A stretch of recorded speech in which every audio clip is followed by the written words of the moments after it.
I have a friend by the name of Steve that I went to school with since the second grade. He and I used to be in elbows together pretty good when we were in high school and out of high school. And I'll have to admit, he could drink a lot more than I could. That man could put it away and you never know it. Nevertheless, after I got saved, I thought, I love that guy, I want to get him saved. So I found out that he was at the Cochon de Lay in South Louisiana, and he was coming home, and I knew the place that he would go when he got here, and that was Webb's Club. So I said, you know, if his truck is there, I'm fixing to go in after him.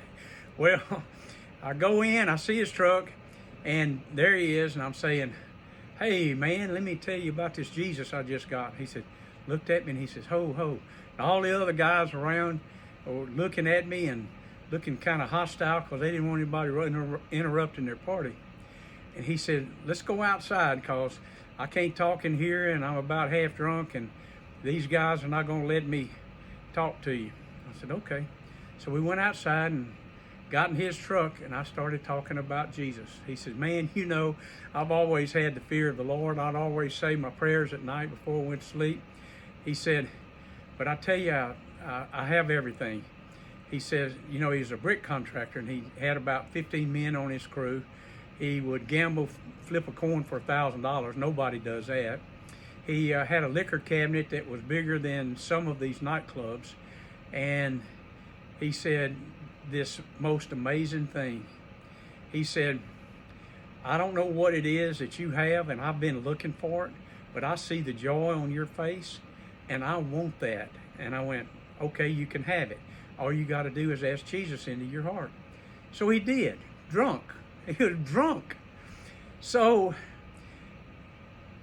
he went home, and I went home, and he told me the next day that this girl had met him there, and of course she was ready to go to bed, and he says, no, and he pulls his Bible out and starts to read. She says, what are you doing? He says, well, I just got saved. And she said, you're crazy, and she took off. He went in the kitchen and started pouring out his liquor. Man, he got saved, can I tell you? I mean, talk about repentant, talk about starting a new life. Come out from among them and be ye separate. And he was destroying everything that was destroying his life. Well, I got to tell you, he's saved to this day, and he preaches to those guys when he's up on that scaffold, probably the best brick mason in the South, probably. He's got arms like Popeye, and he can put some brick down.